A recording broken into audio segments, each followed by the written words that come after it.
नमस्कार दोस्तों, आप सब लोग बढ़िया हैं। तो चलिए एक किस्से की शुरुआत की जाए।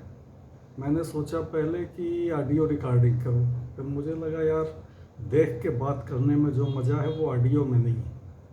तो चलिए, मैं तो अभी नहीं देख पा रहा हूं आपको, लेकिन आप लोग मुझे देख पाएंगे तो अच्छा है। और अपनी मेमोरी को मैंने खंगाला तो बहुत सारी चीज़ें उलट पुलट सामने आने लगी। और एक मैंने कहा चलो एक घटना ऐसी थी जिसको वन विभाग के, मध्य प्रदेश वन विभाग के लिहाज से अपन हिस्टोरिक घटना कह सकते हैं। और वो है कि जब सीबीआई ने मध्य प्रदेश के एक वनमंडल कार्यालय को सीज किया था। ये इस तरह की घटना है, इसको कह सकते हैं रेयर। मध्य प्रदेश के इतिहास में तो कभी ऐसा हुआ हो मुझे नहीं मालूम, और भी किसी स्टेट में शायद ही कभी ऐसा मौका आया हो जब सीबीआई ने सुप्रीम कोर्ट के आदेश पे कार्रवाई करते हुए एक वनमंडल कार्यालय को ही सीज कर लिया हो और वो पूरा ऑफिस महीनों तक सीज रहा हो। और कैसे कैसे वो काम चला, तो वो पूरी घटना के बारे में एक बिल्कुल, घटना तो खैर सच्ची है, मैंने कहा आप लोगों को इसका एक किस्सा सुनाऊं। तो दोस्तों ये बात है सन 98 की करीब की बात। उस समय ये सब मोबाइल और ये चीज़ें ना के बराबर थी। और उस समय मेरी पोस्टिंग सागर में थी, मध्य प्रदेश में। सागर कंजर्वेंसी है, कंजर्वेंसी में कंजर्वेटर के ऑफिस में मैं अटैच था। और उसी समय मध्य प्रदेश का सुप्रीम कोर्ट में एक केस चल रहा था, Godavarman TN Godavarman versus union of India and others. ये काफ़ी फेमस केस था, मुझे आज भी याद है। ये केस नंबर WP 202/95। और इसी केस के अंतर्गत एक हमारे सर्किल से रिलेटेड, सागर सर्किल के अंतर्गत दमोह जिला आता था, दमोह वनमंडल आता था। और दमोह वनमंडल से रिलेटेड एक IA दाखिल हुई थी, IA नंबर 424/97, संतोष भारती विरुद्ध मध्य प्रदेश शासन एवं अन्य। तो ये संतोष भारती साहब दमोह के रहने वाले थे। ये एक तथाकथित NGO थे, पत्रकार थे और ब्लैकमेलर भी लोग कहते थे, सो आप समझ सकते हैं ये सब थे। और इन्होंने साहब एक IA मतलब इंटरलॉक्यूटरी एप्लीकेशन, गोदावरी केस में ये घुस गए। इनने एक एप्लीकेशन लगाई और दुनिया भर की चीज़ें कि साहब दमोह में भी बड़ा वनों का सत्यानाश हो रहा है, कोई ध्यान नहीं दे रहा है।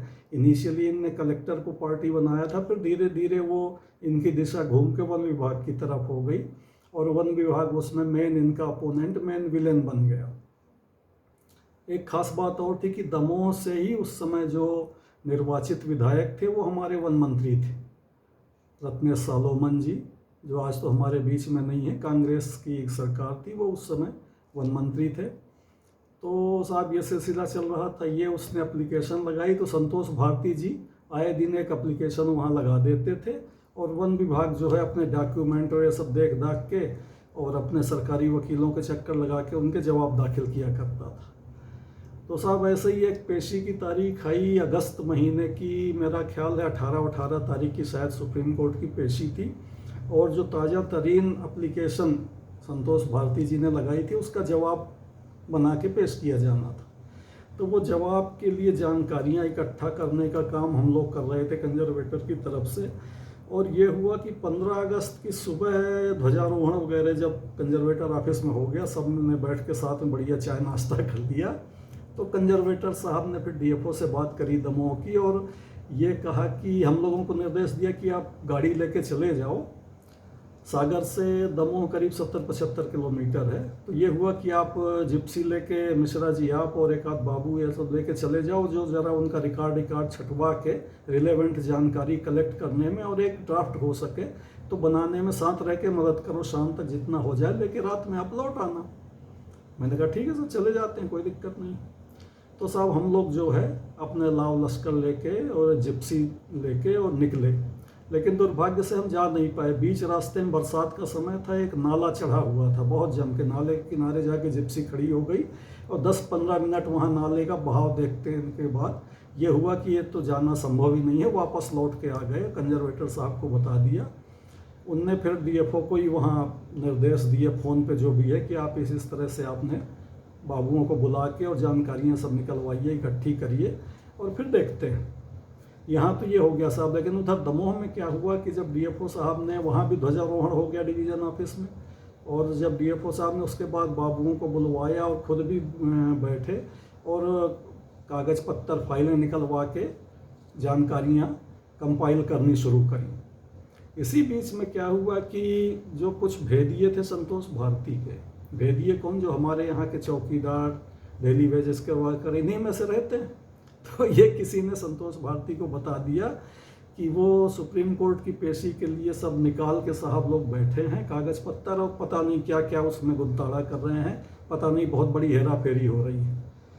तो साहब वो संतोष भारती अपने 1-2 पत्रकार साथियों के साथ आया और सीधे डिवीज़न ऑफिस में घुस गया और लगा उलट पुलट फाइलों को करने, चिल्लाने, हंगामा मचाने कि तुम लोग फ्रॉड करते हो, ढोंग करते हो, धोखाधड़ी करते हो, ये सुप्रीम कोर्ट का रिकॉर्ड है, ये सारा मेरी शिकायत से संबंधित रिकॉर्ड है, इसको तुम लोग जालसाजी कर रहे हो, ये वो काफ़ी हल्ला गुल्ला किया। तो स्टाफ डर गया। डीएफओ साहब उस समय ऑफिस में थे नहीं। स्टाफ के किसी बाबू ने डीएफओ साहब को फ़ोन किया कि साहब यहाँ ये हाल है। डीएफओ साहब ने तत्काल एसपी को फ़ोन किया, एसपी ने टीआई को बोला और टीआई साहब अपने दल बल के साथ आ पहुँचे। और जहाँ ये सब ये उछल कूद कर रहा था संतोष भारती, तो टीआई साहब ने आओ देखा न ताओ, अच्छी दम के उसकी कुटाई करी। अच्छे अखिलेश तिवारी थे टीआई, अच्छे लंबे तड़ंगे 6 फुट के थे। और जो उस समय के बाबू लोगों ने मुझे बताया बाद में, साहब उसने सीधे छाती में लात मारी और चारों खाने चित संतोष भारती, 2 इसके साथी थे। सारे पुलिस वालों ने घेर लिया, इतनी जम के कुटाई करी इनकी कि ये मुश्किल से बस जिंदा ही बच गए, बस इतना ही कहना चाहिए था। अब साहब ये इतनी बड़ी घटना हो गई और पुलिस वाले कूट पीट के इनको और सब चले आए और ज़्यादा कुछ उनने किया नहीं। पेपर में कोई कार्रवाई ज़्यादा पुलिस ने दिखाई नहीं। लेकिन ये जो कंपनी थी इनकी, संतोष भारती की थी, इसके 1-2 साथी जो बाहर थे, इनने एक तत्काल फैक्स किया अपने वकील को सुप्रीम कोर्ट कि साहब हमने पीएल लगाई है, हम पिटिशनर हैं और हमको सप्रेस करने के लिए, हमको दबाने के लिए, हम कोर्ट में अपनी बात ना रख पाएँ, इसको रोकने के लिए हमारा दमन हो रहा है, ये हो रहा है, वो हो रहा है, दुनिया भर की आप तो जानते हैं जैसे वकील लोग कहानी बनाते हैं। और आपको मैं बता दूं संतोष भारती के वकील साहब कौन थे, आपने बहुत फेमस वकील है, नाम सुना होगा, वो थे श्रीमान प्रशांत भूषण जी। तो साहब प्रशांत भूषण जी ने बना बनू के सारा मामला और बिल्कुल अर्जेंट हियरिंग में पेश किया मीलाड साहब के सामने। और माननीय महोदय ने जैसे ही देखा तो वो भी नाराज हो गए, बोले ये सब क्या तमाशा है। उनने तत्काल आदेश दिया कि जो भी इस कार्रवाई में लिप्त थे सारे पुलिस वालों को सस्पेंड किया जाए और सीबीआई तत्काल जाके मौके का मुआयना करे और वो जो भी जिस ऑफिस में ये घटना हुई उस ऑफिस को सीबीआई तत्काल सील कर दे और हमको रिपोर्ट दे। तो साहब बस ये ऑर्डर होते ही लोकल जो सीबीआई के एसपी होते हैं, वो जबलपुर में स्टेशन में थे, नाम मैं भूल गया, तो उनको ऑर्डर आया फैक्स से। उस समय तो सबसे अर्जेंट मीडियम फैक्स ही होता था। फैक्स से ऑर्डर आया, एसपी साहब अपने कुछ स्टाफ के साथ पहुँचे और उनने फटाफट चारों तरफ के जितने दरवाजे थे वन मंडल कार्यालय के, सब में ताला मारा, सील चपड़ा चिपकाया और एक उसमें नोटिस चस्पा कर दिया कि यह सुप्रीम कोर्ट के आदेश से सीबीआई द्वारा कार्यालय सील किया गया है। अब सब सील हो गया, जो कुछ अंदर था अंदर रह गया, बाहर तो कुछ ऐसा खास था नहीं। बाहर एक लफड़े वाली चीज़ ये थी कि हमारे पास मतलब कंजर्वेटर ऑफिस में वन मंडल कार्यालय की कुछ इम्पॉर्टेंट फाइल्स थी जो कि ये केस को डिफेंड करने के लिए ज़रूरत पड़ती थी। कंजर्वेटर साहब ओआईसी थे, तो उसमें जो ज़रूरत पड़ती थी कुछ फाइलें बाहर हमारे पास रह गई। अब वो इस समय ऐसा माहौल बन गया सुप्रीम कोर्ट के सामने कि अब वहाँ पे कौन बोले साहब। तो साहब ऑफिस सील हो गया। अब ये बड़ा अजीब हुआ, जब ऑफिस सील हुआ तो सारे ऑफिस के टेरिटोरियल का ऑफिस था जिले का, सारे काम रुक गए। अब लगा कि ये क्या किया जाए। तो उस समय मुझे याद है मेरे कंजर्वेटर ने पीसीसीएफ से बात करी थी फ़ोन पे और सारी घटना उनको बताई थी और बताया कि साहब ऐसा करते हैं कि बाहर जो वनमंडल कार्यालय है दमोह का, उसके बाहर बहुत बड़ा मैदान है और बहुत कॉलोनी भी है, जगह काफ़ी, खुला स्पेस काफ़ी था। तो उस खुले स्पेस में साहब ये प्लान किया गया कि एक टेंट लगाया गया और उस टेंट में जो है एक कैंप कार्यालय स्थापित किया गया वन मंडलाधिकारी दमोह का, और उसी में किराए के कुर्सी टेबल इधर उधर से बटोर के ला के बाबू लोग बैठते थे। एक आवक जावक रजिस्टर खोला गया और जो भी करंट जितना काम संभव था नए सिरे से प्रयास किया गया कि कुछ कुछ चलता रहे। बाकी बिल्डिंग पूरी सील पड़ी रही। और साहब वो जो उस घटना में पुलिस वाले जो मारपीट में शामिल थे उनका साहब वो हुआ, निलंबन हो गया। जब मामला बढ़ा तो तत्काल पुलिस ने फिर इनका वो सुप्रीम कोर्ट के ऑर्डर पे सीबीआई ने इनका जो पिटे हुए थे संतोष भारती और एक दो साथी, इनका मेडिकल भी कराया। और जब इनका मेडिकल कराया तो इसमें काफ़ी उनने बड़ी इतनी चोटें, कुछ संख्या लिखी थी चोटों की, 8 या 10 चोटें हैं इनको, और डंडे से किसी हथियार से इस तरह के मारा गया है इनको, इस तरह की बातें लिखी थी। और इनका अस्पताल में इलाज हुआ और सब पुलिस वाले सस्पेंड हो गए। तो ये इस तरह से ये एक अजीब ही घटना हुई। और जब इसकी रिपोर्ट हमारे कंजर्वेटर ने पीसीसीएफ को करी तो बातचीत होने के बाद बता रहे थे कंजर्वेटर साहब, बोले जब बातचीत के अंत में मैंने कर्टसी में बात पूरी हो गई तो मैंने अंत में कहा गुड डे सर। तो पीसीसीएफ जो थे मिस्टर आर डी शर्मा, उन्होंने कहा कि अरे यार इसको रहने दो, इसको बैड डे ही रहने दो, गुड डे मत कहो।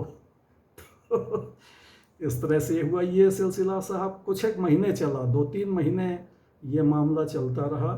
और फिर पूरी मशीनरी सक्रिय हुई। मंत्री जी भी थे वहाँ पे, वहीं के रहने ही वाले थे, तो उनने भी थोड़ा सा दम दिखाई। और पुलिस तो फिर पुलिस ही है, पुलिस के हथकंडे कम होते नहीं हैं, आप सब जानते हैं। तो साहब जब ये इसकी सुप्रीम कोर्ट में जब इसकी सुनवाई होती थी इस घटना के बाद, तो जो 8 पुलिस वाले निलंबित थे ये सब के सब हर पेशी में जाते थे। और ये सब के सब हर पेशी में जाते थे। हम लोग ओआईसी और उनकी टीम के रूप में हम लोग जाते थे, और भी कई लोग, संतोष भारती और उसकी टीम के लोग जाते थे। और मज़े की बात ये कि दिल्ली जाने के लिए वहाँ से हमारे यहाँ से एक ही ट्रेन थी जो सबसे कन्वीनियंट थी, गोंडवाना एक्सप्रेस। जबलपुर से दोपहर 3 बजे चलती थी, अगले दिन सुबह 5-6 बजे वो दिल्ली पहुँचाती थी। तो उसी गोंडवाना एक्सप्रेस के AC 2 टायर में, AC 3 टायर में सारा जमावड़ा होता था। लगभग वो कोच आधे से ज़्यादा इसी जत्थे से भरा रहता था। AC सेकंड में वो संतोष भारती और उसकी टीम जाती थी। वो पैसे वैसे कहाँ से लाता था ये वही जाने इस सब के लिए, क्योंकि फाइनेंशियल उसकी हालत बहुत अच्छी थी नहीं, वो ऐसे ही था सड़क चाप। इस केस से वो ज़रूर उभर के फेमस हो गया था। और हम लोग सारे लोग सरकारी तौर पे जाते थे। और पुलिस के जो 8 लोग जाते थे, एक एडिशनल SP, एक DI, 2-3 सब इंस्पेक्टर और बाकी कांस्टेबल, ये 8 लोग जो हैं निलंबित हुए थे उसमें। अब चूँकि सुप्रीम कोर्ट के ऑर्डर पर निलंबित हुए थे तो फिर उनकी बहाली किसी के बस की बात नहीं थी। तो इन लोगों ने क्या किया कि एक मज़ेदार बात ये करी कि इनने फिर से जो है उसका वो करवाया मेडिकल अपनी तरफ से। जो उसके सुप्रीम कोर्ट के ऑर्डर पे हुआ था CBI के द्वारा वो अलग रहा, इनने अपनी तरफ से करवाया और अपना जवाब दाखिल किया कि साहब उसको इतनी कोई गंभीर चोट नहीं है, ऐसा वैसा है। उसने भी ज़बरदस्ती करी थी, तब हमको रोकना पड़ा, फिर उसमें चीज़ें एस्केलेट हो गई। तो इस तरह से वो मामला वहाँ पे डिफेंड होता रहा सुप्रीम कोर्ट में। सुप्रीम कोर्ट की तो खैर अलग लंबी कहानी है, पर ये साहब 1-2 महीने तक ये ऑफिस सील रहा और उसी तरह से बाहर वो तंबू में काम चलता रहा वन मंडल कार्यालय का। और जो पुलिस वाले निलंबित हुए थे उनका भी एक अलग ही किस्सा है। वो सुप्रीम कोर्ट के चक्कर में जो पड़ जाता है उसकी हालत कैसी तगड़ी खराब होती है, उसका एक एग्जाम्पल आप समझ लो। कि जब पुलिस वाले थे उनके पास पैसे भी थे, उनको उनके प्रशासन का SP का पूरा सपोर्ट था। वो 8 निलंबित पुलिस वाले दिल्ली जाते थे तो सब पुलिस वारंट पे जाते थे, सब AC में जाते थे, एक पैसा नहीं लगता था उनका आने जाने का, पुलिस वारंट कटता था, रिजर्वेशन उसके बेस पे फ्री में हो जाता था। वो दिल्ली में रुकने के लिए उनके लिए मंत्री जी या उनके SP फ़ोन कर देते थे, जो मध्य प्रदेश भवन है या मध्यावर्त है वहाँ उनको जगह मिल जाती थी, वहाँ रुकते थे। वहाँ मुश्किल से 10 रुपये 15 रुपये की थाली खाना मिलता था, दिन भर में 50 रुपये भी खर्च नहीं होते थे। वहाँ रुक के पेशी अटेंड करते थे, चले आते थे। फिर साहब पुलिस वालों को इतनी सब व्यवस्था हो गई तो उनको लगा यार हम अपनी तरफ से भी एक वकील लगाएं। तो साहब उस समय मध्य प्रदेश के हाई कोर्ट के टॉप के वकील थे क्रिमिनल के राजेंद्र सिंह। उनको पुलिस वालों ने अपनी तरफ से हायर किया। सरकारी वकील तो डिफेंड कर ही रहे थे, ये क्रिमिनल केस हो गया था, इसलिए सरकारी वकील मिस्टर यू ललित थे, जो मध्य प्रदेश सरकार के स्टैंडिंग काउंसिल थे सुप्रीम कोर्ट में, वो डिफेंड कर रहे थे। अब इनने राजन सिंह को पुलिस वालों ने लगाया, तो वो भी एक मज़ेदार घटना हुई। राजन सिंह साहब जो हैं, एक पेशी का कम से कम 50,000 रुपये लेते थे। ये उस समय की बात कर रहा हूँ मैं, 98 की। और वो रुपए लेते थे सिर्फ उस पेशी में जाके बहस करने का, और आने जाने रुकने खाने का, उनके स्टाफ का सारा खर्चा वो सब अलग से, उनके रिजर्वेशन वगैरह सारे, उनको दिल्ली में लोकल कन्वेंस के लिए गाड़ियाँ, ये सब उनको सारी ये पुलिस वाले चंदा करके अपने पर्सनल उस पे लेवल पे मैनेज करते थे। तो साहब पहली बार तारीख लगी, राजन सिंह आए और राजन सिंह कोर्ट में पहुँचे और पता लगा कि वो तारीख बढ़ गई।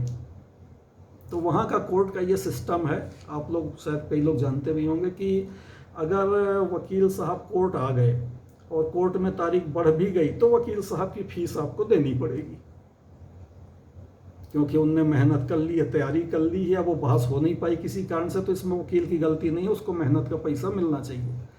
तो साहब वो पहली पेशी में वो 50,000 और 10-25,000 ऊपर किए गए पुलिस वालों के। ऐसा साहब 4 बार हुआ। संयोग की बात देखिए कि 15-15 दिन 20-20 दिन के अंतर से पेशियां लगती थीं, और हर पेशी में राजन सिंह आते थे। और चौथी बार जब आए, 3 बार तो वो बेचारे वापस हो गए, दरवाजे पे आए, कोर्ट रूम पहुंचते थे और पेशी बढ़ जाती थी किसी न किसी कारण से। चौथे दिन ये हुआ कि वो आए, सुबह जो केस के वो काज लिस्ट थी उसके हिसाब से टाइम पे पहुंच गए अदालत में, लेकिन संयोग से उसके पहले कोई केस ऐसा आ गया जो लंबा खिंच गया, और ये बाहर खड़े रहे, इनका नंबर आया नहीं। तो जो है अपने सरकारी वकील थे, उनने रिक्वेस्ट करी, वो अंदर थे, वो बोले सर ये बार बार से ये टलता जा रहा है, पुलिस वालों को मौका नहीं मिल रहा है, इसको सुन लिया जाए। तो जज साहब ने कह दिया कि ठीक है, इसको कल सुबह हम अर्ली मॉर्निंग, पहली शुरुआत में ही इसको लिस्ट कर दिया जाए, हम सुबह सुन लेंगे। अब साहब कल सुबह पे चली गई बात। अब वो 3 बजे वापसी की जो ट्रेन होती थी जबलपुर जाने की, उसमें रिजर्वेशन था इनका। वो ट्रेन भी ऐसी 3-4 बजे दिल्ली से निकलती थी, जबलपुर जाती थी, राजन सिंह को जाना था। अब सारे पुलिस वालों ने बड़े हाथ पर जोड़ के, बड़ी रिक्वेस्ट करके राजन सिंह से को रोका कि सर कल रुक जाइए, आज रुक जाइए, हम आपका दूसरा रिजर्वेशन करवा देंगे, आपकी सारी व्यवस्था कर देंगे, आपकी जो है एक्स्ट्रा फीस कल की दे देंगे, पर ये बार बार टलता जा रहा है, कल आप कम से कम हमारा पक्ष जो है डिफेंड कर दीजिए, आर्ग्यू कर दीजिए यहाँ पे। राजन सिंह को भी लगा कि चलो भाई, मैं इतनी बार से इनका फीस ले रहा हूँ, इनका पक्ष रख नहीं पा रहा हूँ, तैयारी मेरी होती है, तो चलो उनने मान लिया, उनको कोई अर्जेंट काम नहीं था जबलपुर। बोले ठीक है, आप सारी व्यवस्थाएं कर दीजिए, मैं रुकता हूँ, मैं कल आपका पक्ष प्रस्तुत करूँगा सुप्रीम कोर्ट में। दूसरे दिन साहब 10:30 बजे ये गए, तो इनका केस दूसरे नंबर पे था, पहले नंबर पे कोई और बहुत अर्जेंट केस था। और संयोग की बात देखिए, जो पहले नंबर पे अर्जेंट केस था वो चलते चलते चलते लंच टाइम हो गया। दूसरे नंबर का इनका केस, इसका हियरिंग में नंबर ही नहीं आ पाया। सब लोग बड़े हैरान परेशान। लंच ब्रेक जब हुआ तो वही बात फिर उठी कि 3 बजे इनकी वापसी की ट्रेन थी, और राजन सिंह साहब ने कहा, बोले अब तो रुकने में कोई समझदारी नहीं है, अब मैं इससे ज़्यादा रुक भी नहीं सकता, मुझे कुछ काम भी हैं, और तो अब मैं कुछ कर नहीं सकता भाई, मैं तो अब आज वापस जाऊंगा। पुलिस वाले भी एक तरह से इतने हतोत्साहित हो गए थे, उनको लगा कि पता नहीं आफ्टरनून में भी बहस हो पाती है कि नहीं, या आसार तो ऐसे दिख रहे हैं कि ये केस पूरा दिन ले लेगा जो आज चल रहा है। तो वो भी ज़्यादा कुछ जोर दे नहीं पाए बेचारे, और राजन सिंह साहब 3 बजे की ट्रेन से अपना वापस जबलपुर चले गए। लेकिन मज़े की बात देखिए, उसी दिन राजन सिंह साहब उधर चले गए, इधर लंच के बाद कोर्ट बैठी तो उसके बहुत थोड़ी ही देर में वो जो केस सुन रहे थे वो ख़त्म हो गया, और इनका केस आ गया पुलिस वालों का। अब इनकी तरफ से डिफेंड करने के लिए, बहस करने के लिए कोई बड़ा वकील था नहीं। बड़े वकील को तो ये विदा कराए जबलपुर। और सुप्रीम कोर्ट का सिस्टम जनरली क्या है कि वहाँ पे जो नॉर्मल वकील रहते हैं उनको कहते हैं एडवोकेट ऑन रिकॉर्ड। वो आपकी पिटीशन बनाएंगे, फाइल करेंगे, अदालत में उपस्थित रहेंगे, कुछ जज पूछता है तो जवाब देंगे, लेकिन वो पूरी बहस नहीं करते, आर्ग्यूमेंट नहीं करते। आर्ग्यूमेंट करने के लिए आपको जो है लगाने पड़ते हैं सीनियर एडवोकेट, सीनियर लॉयर, उनकी अलग फीस होती है, उनका एक अलग ही, वो तो अलग ही तामझाम है, बड़ी कहानी है उनकी, वो कभी फिर सुनाऊंगा। तो साहब मज़े की बात देखिए, उस समय अचानक ही वो केस लग गया और जो स्टैंडिंग काउंसिल थे मध्य प्रदेश सरकार के, वो जरूर उपस्थित रहते हैं हमेशा, जो भी शासन का केस चलता है तो वो प्रेजेंट रहते हैं। तो मिस्टर यू ललित, जो हमारे क्रिमिनल केसेस के मध्य प्रदेश के कहना चाहिए स्टैंडिंग काउंसिल थे एमपी गवर्नमेंट के, वो उपस्थित थे और उन्हीं से जज ने सवालात किए, उन्हीं ने जवाब दिया और उन्होंने इतने ढंग से, अच्छे ढंग से डिफेंड किया कि उस दिन वो 8 पुलिस वालों को राहत मिल गई। कोर्ट ने उस दिन ये आदेश पारित कर दिया कि जो भी रिपोर्ट सीबीआई की रिपोर्ट आई है, जो इनके आर्गूमेंट है, जो सारे कागजात हैं, सब देखने के बाद ये निर्णय लिया उनने कि इनको बहाल कर दिया जाए, निलंबन इनका समाप्त कर दिया जाए और इनके ऊपर क्रिमिनल केस कोई बनता नहीं है, क्रिमिनल केस नहीं बनता, पर विभागीय कार्रवाई इनके ऊपर, जो भी इनके विभागीय नियम है उसके अंतर्गत डिपार्टमेंटल एक्शन इनके ऊपर लिया जाए, ज़रूरत से ज़्यादा बल प्रयोग का। तो ये 1 बजे की बात देखिए कि कम से कम उनने 2-2.5-3 लाख रुपए खर्च किए 4 पेशियों में बड़े वकील के पीछे, पर अंत में सरकारी वकील ही उनको काम आया और उसी ने उनको राहत दिलाई। और वो जो वकील साहब थे मिस्टर यू ललित, बाद में छत्तीसगढ़ बेंच में जज के रूप में भी अपॉइंट हुए। और साहब जब ये मामला निपटा तो फिर ये भी आदेश हुआ कि ठीक है, वो ऑफिस को भी जो जब्त किया गया था, सील किया गया था सीबीआई ने, वो खोल दिया जाए। तो साहब जब ये ऑफिस खोला गया तो ये हुआ कि वन विभाग के अधिकारियों के सामने खोला जाए, सारे डॉक्यूमेंट्स की, सारे फाइल्स की लिस्ट बनाई जाए और उसका एक कंप्लायंस भी सुप्रीम कोर्ट में देना था। तो कंजर्वेटर साहब गए, उनके टीम में हम लोग भी गए, मैं था, कुछ 1-2 लोग बाबू लोग थे। अब वो ऑफिस खुला, अंदर जो है डीएफओ के कमरे में डीएफओ साहब, सीबीआई के एसपी, कंजर्वेटर साहब, 1-2 लोग ये बैठे थे और उनका सीबीआई का स्टाफ और हमारा स्टाफ ये पूरे जो है एक अलमारी खोल के सारी फाइलों की लिस्टिंग कर रहे थे। अब कंजर्वेटर साहब को हमारे ये चिंता हुई कि ये जो कुछ फाइलें, 8-10 फाइलें हमारे पास, मेरे पास थी, कंजर्वेटर के बिहाफ में मैं रखे हुए थे। तो बोले यार ये मिश्रा जी ऐसा करो, ये फाइलों को किसी तरीके से धीरे से ये ऑफिस के अंदर फेंकवा दो, डलवा दो, ताकि ये गिनती में आ जाए कि ये मिसिंग नहीं है, यहीं है, नहीं तो ये गड़बड़ हो जाएगा, बाद में कहीं ये बात ना उठे कि ये कंजर्वेटर क्यों ले गया, ये डिवीजन ऑफिस की फाइल, ऐसा वैसा। डर बहुत था उस समय सुप्रीम कोर्ट का, सारे अधिकारियों के मन में डर, मुझे भी था। मैंने कहा ये फर्जी काम, ये फाइल को अंदर फेंकवाते देखते समय कहीं किसी ने मुझे देख लिया तो सीबीआई कहीं मुझे ही ना अंदर कर दे। तो साहब फिर उसमें लोकल एक बाबू था, उसकी हमने मदद ली। उसने अपने चपरासियों को इधर उधर बोल बाल के ऐसे सेट किया कि वो चोरी से ले जाके हमारी बाहर कार में फाइलें रखी थी, उनको 2 बार में 2 बंडल बना के धीरे धीरे वो अंदर लेके कहीं कोने में धर आया और वो लिस्ट में शामिल हो गई। और वो गिनती विनती होने के बाद वो सारी फाइलें सौंप दी गई और फिर ऑफिस को वो सीबीआई के कब्जे से मुक्त किया गया। वन मंडल कार्यालय फिर खुल के काम करना शुरू किया। तो ये एक बहुत ही अपने ढंग की एक अनोखी घटना थी जो मुझे ध्यान आ गई। मैंने कहा चलो आप लोगों से शेयर करता हूँ और इस पे कुछ आप लोगों की टीका टिप्पणी, कमेंट जो भी रहेगा आप लोग बेशक करके अवगत कराइए। धन्यवाद। अगली बार तक के लिए फिर मिलेंगे। नमस्कार।